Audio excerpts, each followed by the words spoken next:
포도원 소작인의 비유에 관해서 말씀을 드리고자 합니다.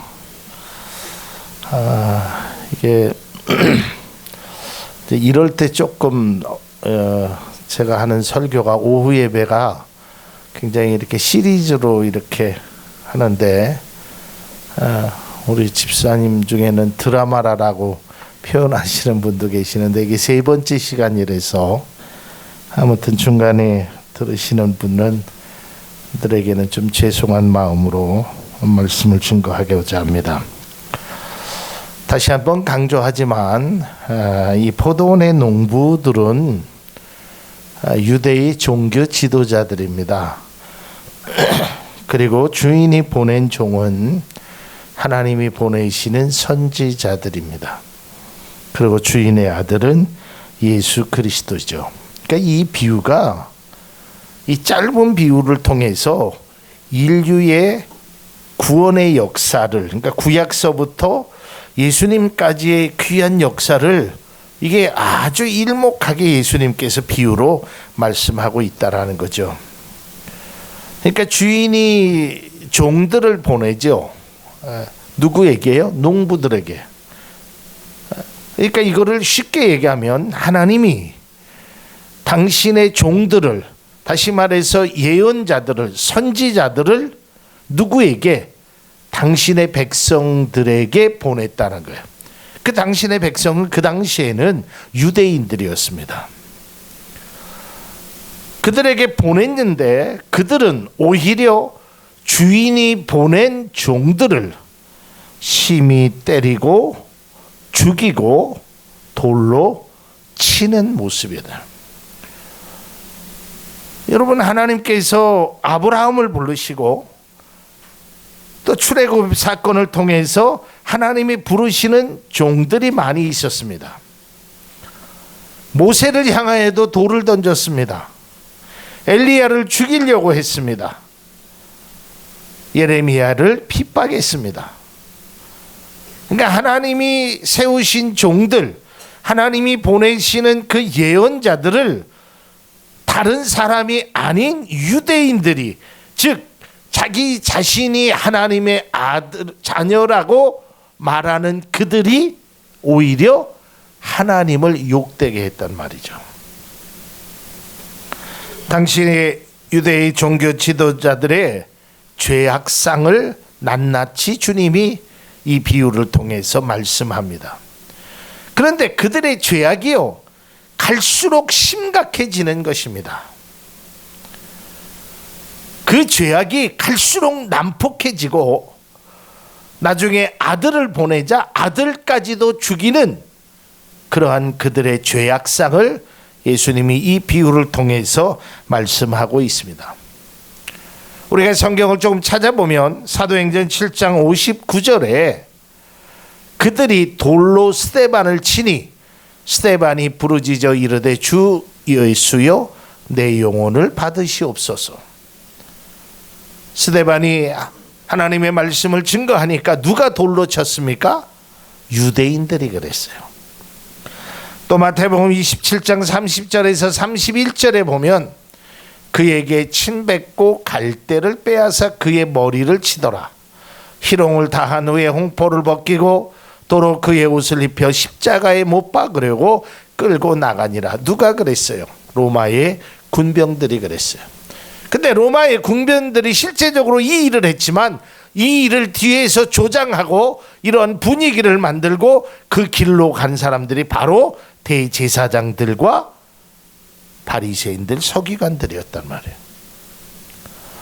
예수님께서 이 비유를 통하여 유대인의 잔혹상이 얼마나 심각한지를 이 비유를 통해서 말씀했다라는 거예요. 그러니까 이 비유를 듣고 대제사장들은, 유대인들은, 바리새인들은 이것이 자신들을 향한 말씀이라는 것을 눈치챘어요. 마태복음 21장 45절에서 46절을 세 번역으로 보면 대제사장들과 바리새파 사람들은 예수의 비유를 듣고서 자기들을 가리켜 하시는 말씀임을 알아채고 그랬어요. 자, 45절 자, 말씀은 자기들을 향한 말씀임을 알아챘습니다. 그러면 어떻게 해야 됩니까? 깨달아야겠죠. 회개해야겠죠. 그런데 그들의 모습은 46절에 보니까 예수를 잡으려고 하였으나 무리들이 무서워 그렇게 하지 못하였다. 이게 바로 유대인들의 모습입니다. 예수님께서는 그들을 향하여 너희들이 지금 하고 있는 일이 얼마나 잘못된 일인가를 그들에게 이 비유를 통해서 말씀하고 있다라는 겁니다. 이 말씀을 보면서 대제사장들과 바리새인들은 자신의 잘못을 뉘우치기보다는 오히려 주님을 잡으려 했습니다. 이것이 그들의 모습이었습니다.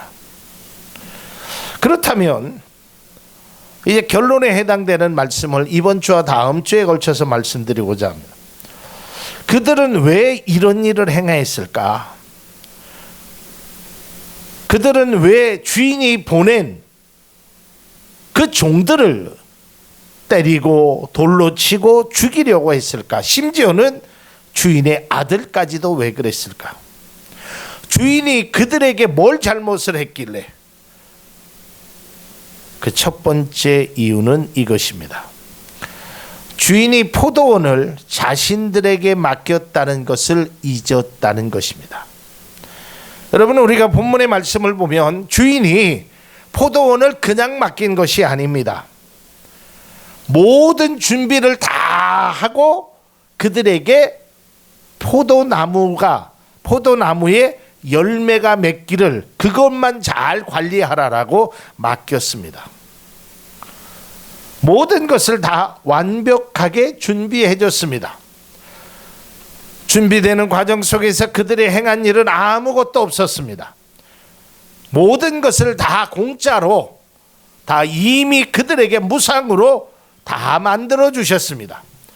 그리고 단 하나 말하기를 너희들은 이곳에서 농사를 지어서 열매를 맺으면 그 당시의 법이 주인에게 40%를 주고 일꾼인 그들이 소작인들이 60%를 갖는 것이 법이었습니다. 주인의 뜻은 바로 그것이었습니다. 그러나 그들은 그 주인의 뜻을 거부했습니다. 왜 거부했을까요? 그들은 착각했다는, 그것이 바로 포도원이 자기 것이라고 생각했다는 거예요. 내가 열심히 노력하여서 내가 이 포도원에서 살면서, 그래서 그 전에 내가 포도원에 들어오기 전에 주인이 행한 그 모든 일, 그것을 잊어버렸다는 겁니다. 제가 아마 첫 시간에도 그런 말씀을 드렸습니다. 하나님께서 우리에게 주신 이 세상, 우리를 창조하시고 우리에게 모든 것을 주신 이 모든 것이 다 거저 주신 하나님의 은혜입니다. 여러분, 우리가 반드시 생각해야 될 것은 뭐냐면 구원은 은혜요 선물입니다. 그러나 구원받은 자는, 선물을 받은 자는 구원받은 자답게 살아가는 것이 바로 의무입니다. 우리가 선물을 받았다고, 은혜를 받았다고 거기서 그치게 되면 그것은 진정한 그리스도인의 삶이라고 말할 수 없다라는 것입니다.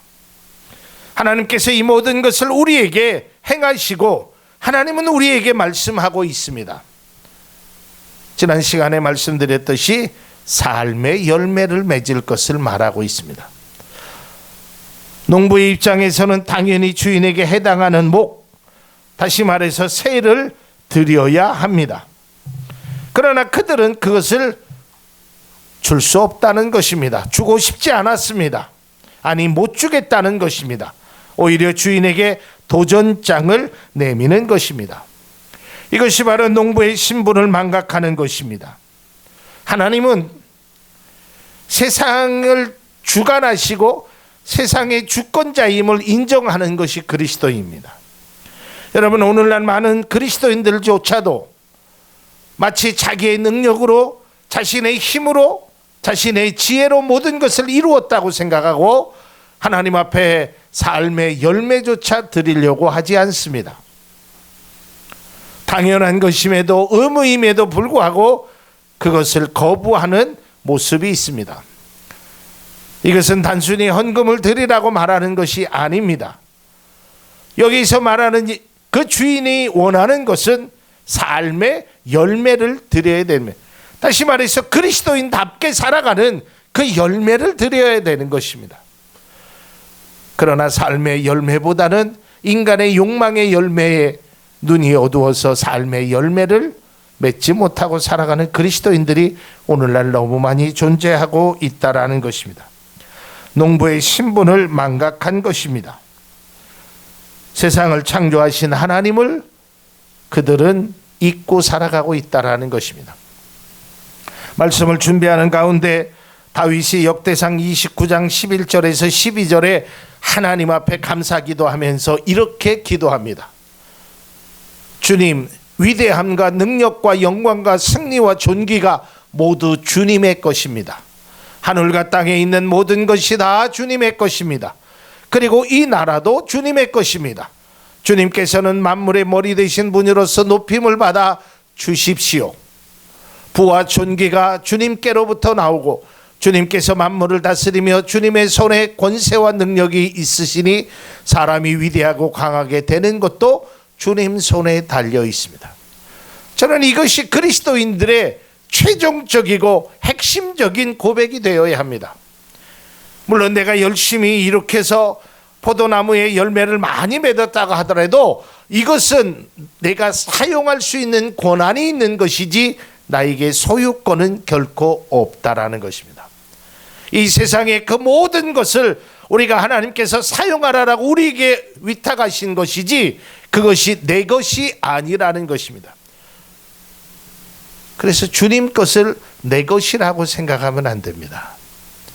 마치 이 농부들이 포도원이 자기의 것이라고 생각했기 때문에 주인이 보낸 그 종들을 죽인 것입니다. 두 번째 이유가 더 중요합니다. 두 번째 이유는 바로 이것입니다. 그 농부들은 주인이 원하는 열매가 그들에게 없었다는 것입니다.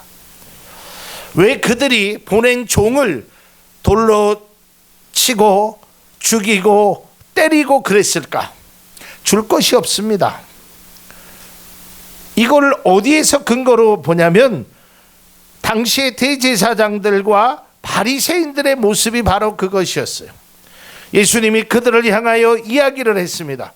네가 진짜 하나님을 믿는 사람이라면 이런 것을 행해라 라고 얘기했을 때 그들은 그 말을 듣지 않고 오히려 신성모독이라고 하나님을 모독한다라는 이유로 예수님을 십자가에 못 박게 했다라는 것입니다. 줄 것이 없어요. 왜냐하면 그들은 다른 생각 속에 살아갔다라는 것입니다. 이 비유는 포도원이기에 당연히 열매는 포도일 것입니다. 그런데 여기서 주님이 말씀하시는 것은 하나님의 자녀로서 삶의 열매를 맺을 것을 말하고 있다라는 것입니다. 당시의 대제사장들과 바리새인들은 하나님이 원하는 열매, 즉 말한 믿음의 열매를 맺기보다는 자신의 이익만을 추구하는 종교적 탐욕스러운 행동 속에만 빠져 있었다는 것입니다. 주인이 모든 것을 준비하고 맡겨준 포도원에서 주인이 원하는 열매를 맺지 못했다는 것입니다. 오늘날에도 바리새인들처럼 종교적인 행위는 열심히 하지만 삶의 열매를 맺지 못하는 그리스도인들을 향한 강한 주님의 비유의 말씀이라고 생각되어집니다. 우리가 주님이 주시는 세상에서 주님의 뜻대로 살아야 하는 것입니다. 내가 주인이라는 착각에 빠지면 안 됩니다. 그리고 주인이 원하는 열매를 맺어야 하는 것입니다. 그렇지 않으면 비유의 농부처럼 심각한 죄악에 빠질 수 있다라는 것입니다. 오늘 낮에도 그런 말씀을 드렸습니다. 여러분, 우리의 모든 것이 내 뜻이 아닌 하나님의 뜻을 묻고 그 길을 걷는 것이 그것이 바로 믿음의 자녀의 모습입니다. 아무리 옳다고 생각하여도, 아무리 넓은 길이라고 생각하여도 그것이 주님의 뜻이 아니면 우리는 그 길을 과감하게 포기할 수 있어야 됩니다. 또한 반대로 아무리 내가 힘들어도 주님이 원하시는 길이라면 그것을 행해야 하는 것입니다. 그러나 당시에 선민이라는 그 착각 속에서, 그러한 생각 속에서, 그러한 틀 안에서만 살다가 자신의 틀이 깨질까봐, 자신이 가지고 있는 권위가 무너질까봐 하나님이 보내신 선지자를 핍박하고 심지어는 하나님의 아들까지도 죽음으로 내몰았던 사람들이 바로 대제사장들, 바리새인들이었습니다. 여러분, 우리 또한 마찬가지입니다. 내가 예수를 믿는다고, 대제사장들도 하나님을 믿었던 사람들입니다. 우리는 믿되 바르게 믿어야 됩니다. 그리고 말씀대로 믿어야 되는 겁니다. 내 생각과 내 방법이 아닌 하나님의 생각과 하나님의 뜻을 추구하며 살아가는 것이, 그것이 진정한 그리스도인의 모습입니다. 앞서도 말씀드렸지만 그렇지 않으면 우리의 모습이 마치 이 농부들과 같이 하나님이 보내신 귀한 그 뜻을 거스리는 죄악의 심각성이 묻어있는 모습을 보이게 될 것입니다. 여러분, 우리는 꼭 잊지 말아야 합니다. 하나님이 주신 그 모든 것을 하나님 뜻 안에서 누리는 우리 모두 될 수 있기를 바랍니다. 우리가 뜻을 생각하면서 찬양을 좀 드리도록 합니다. 주님 것을 내 것이라고.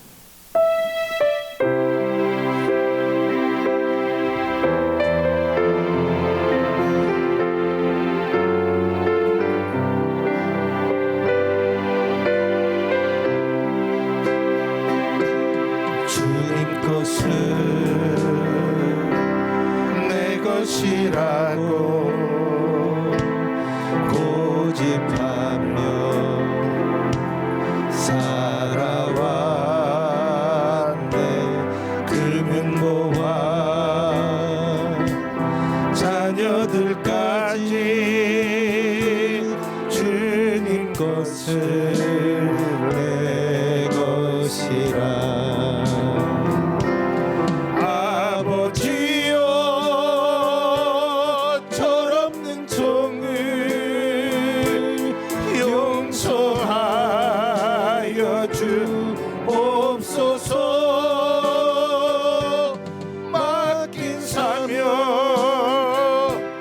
맡긴 재물을 주를 위해 쓰렵니다. 전하니 뭐 내 것이라고 주의 이름 멀리 했네. 주시니도 주님이시여 세시니도 주님이라. 아버지여 불충한 종을 용서하여 주옵소서. 세상 유혹 다 멀리하고 주의 일만 하렵니다. 주님 사랑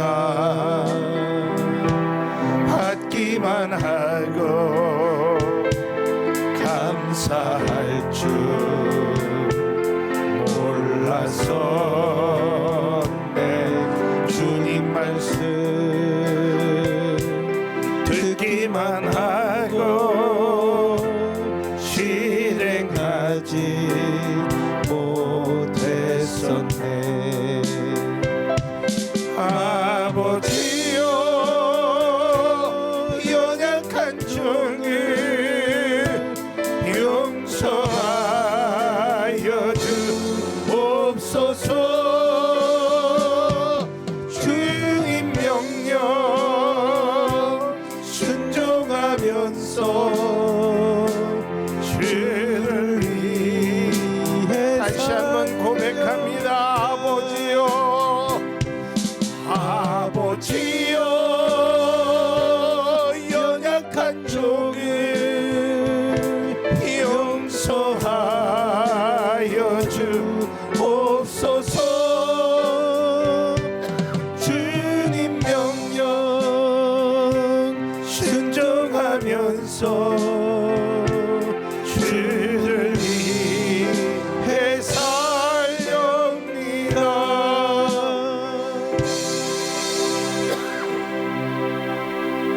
기도하겠습니다. 하나님, 하나님의 은혜를 우리가 다시 한번 깨닫게 하시고 하나님이 주시는 귀한 말씀, 하나님이 주시는 귀한 포도원, 그 모든 것에서 하나님의 뜻대로 사용하며 하나님의 뜻대로 드리며 하나님의 뜻대로 일할 수 있는 우리들이 되게 하여 주옵소서. 결코 내 것이라고 결코 내 뜻만을 주장하지 않게 하여 주옵소서. 예수님 이름으로 기도드립니다.